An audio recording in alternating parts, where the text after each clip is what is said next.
सबको नमस्ते। इस ऑडियो में हम गीता 9/11 उस श्लोक का अर्थ जानेंगे। सबसे पहले हमें एक छोटे से चीज़ ध्यान में रखना होगा, वो है श्री कृष्ण महाराज अपने गुरु संदीपन ऋषि से वेदों का अध्ययन किए थे। वेद का अध्ययन करने के बाद समाधि अवस्था प्राप्त किए थे और समाधि के स्थिति में उन्होंने अर्जुन को ज्ञान दिया था। तो कोई भी हम गीता का किसी भी श्लोक का अर्थ अगर जानने का प्रयास करेंगे तो हम भी कोई समाधिस्थ योगी के द्वारा लिखी गई किताब को पढ़ना होगा या समाधिस्थ पुरुष से सुनना होगा, नहीं तो गीता का कोई भी श्लोक का अर्थ हम सही नहीं जान पाएंगे। इस श्लोक में भी लोग कहते हैं कि ये श्री कृष्ण महाराज इस श्लोक में इंडिकेट कर रहे हैं कि वो अवतार ले सकते हैं, वो अवतार है या वो निराकार भी हो सकते हैं, ऐसा कहते हैं, जो बिल्कुल गलत है। तो इस श्लोक का अर्थ मैं अभी पढ़ के सुनाता हूँ। ये किताब जो है मेरे आचार्य जी स्वामी राम स्वरूप जी योगाचार्य उनके द्वारा श्रीमद् भगवद गीता एक वैदिक रहस्य। अवजानन्ति मां मूढ़ा मानिषीं तनुमाश्रितं परम भावं मजानन्तो मम भूतमहेश्वरम। इसका अर्थ है, अज्ञानी लोग मेरे सब भूतों अर्थात सब प्राणियों में महान परम भाव को न जानते हुए मुझको मनुष्य का शरीर धारण किया हुआ जानकर अवज्ञा करते हैं। भावार्थ है, भाव है कि प्रकृति से 5 तत्व बनते हैं जिन्हें पंचभूत कहते हैं। इन्हीं 5 भूतों से समस्त संसार के पदार्थ और प्राणियों के शरीर बनते हैं। इसी विषय में यजुर्वेद मंत्र 40/1 में कहा, ईशावास्यम इदम सर्वम यत्किंच जगत्याम जगत, अर्थात पंचभूतों द्वारा ईश्वर से रचित जड़ एवं चेतन 2 जगत है जिसमें ईश्वर समाया हुआ है, अर्थात ईश्वर सर्वव्यापक है। इस विषय में पहले भी ऋग्वेद मंत्र 10/129 का प्रमाण देकर कहा है कि ईश्वर 5 भूतों से रचित संसार का स्वामी है।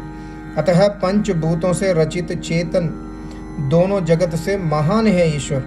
जैसे कि यजुर्वेद मंत्र 13/4 में कहा, हिरण्यगर्भः समवर्तताग्रे भूतस्य जातः पतिरेक आसीत्, अर्थात वह ज्योति स्वरूप ईश्वर सबको ज्योति देने वाला पंचभौतिक पदार्थों से रचित संसार के पदार्थों का प्रसिद्ध मालिक था और इस संसार रचना से पहले भी वह परमेश्वर ही था।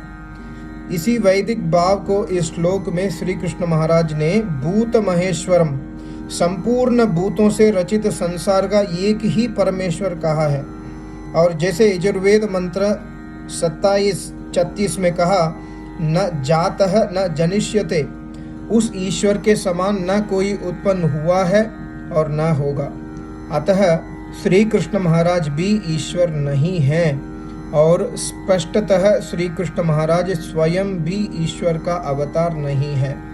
वह ईश्वर में लीन, प्रेम में ओतप्रेत ईश्वर की ओर से ही स्वयं को ईश्वर सा प्रदर्शित करते हुए उपदेश कर रहे हैं। अतः श्री कृष्ण महाराज ईश्वर के दिव्य गुणों का वर्णन कर रहे हैं।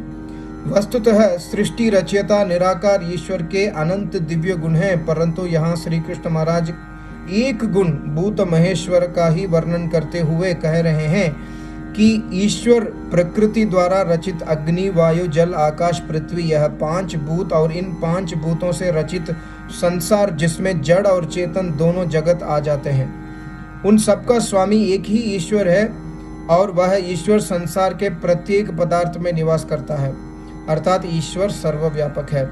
वेद में यह कहा है कि वह निराकार परमेश्वर किसी भी तपस्वी योगी के शरीर में ही वेद अध्ययन एवं योग साधना आदि करने के पश्चात प्रकट होता है। श्री कृष्ण महाराज जो एक सिद्ध पुरुष है, उनमें भी साक्षात परमेश्वर प्रकट था। ऐसे दिव्य पुरुष जो ब्रह्मलीन हैं, उनको साधारण नर नारी जो विद्या से हीन हैं समझ नहीं पाते, अर्थात यह नहीं समझ पाते कि इस दिव्य पुरुष में ब्रह्म प्रकट है और इनकी प्रत्येक बात ब्रह्म के समान ही कही होती है। पुनः न समझने का कारण श्री कृष्ण महाराज पूर्णतः स्पष्ट करते हुए कह रहे हैं कि मूढ़ाः, अर्थात वेद एवं योग विद्या न जानने वाले अज्ञानी पुरुष इसलिए भी मुझे नहीं जानते कि मैंने शरीर धारण किया हुआ है, और निश्चित ही शरीर तो मनुष्य ही धारण करते हैं। ईश्वर तो योगी के शरीर में प्रकट होते हैं, परंतु यह रहस्य भी मूढ़ लोग नहीं जानते कि ईश्वर योगी के शरीर में प्रकट होते हैं। इसलिए श्री कृष्ण जैसे योगी की भी उस समय लोग अवज्ञा कर देते थे, अर्थात श्री कृष्ण के अंदर प्रकट हुए ईश्वर को नहीं जानते, केवल श्री कृष्ण महाराज के मनुष्य शरीर को जानते हैं। यही अज्ञान है, यही अविवेक है। वस्तुतः निराकार ब्रह्म मनुष्य की आंखों से इस कारण भी दिखाई नहीं देता क्योंकि वह ईश्वर इंद्रियों का विषय ही नहीं, वह तो तपस्या द्वारा ज्ञान का विषय है।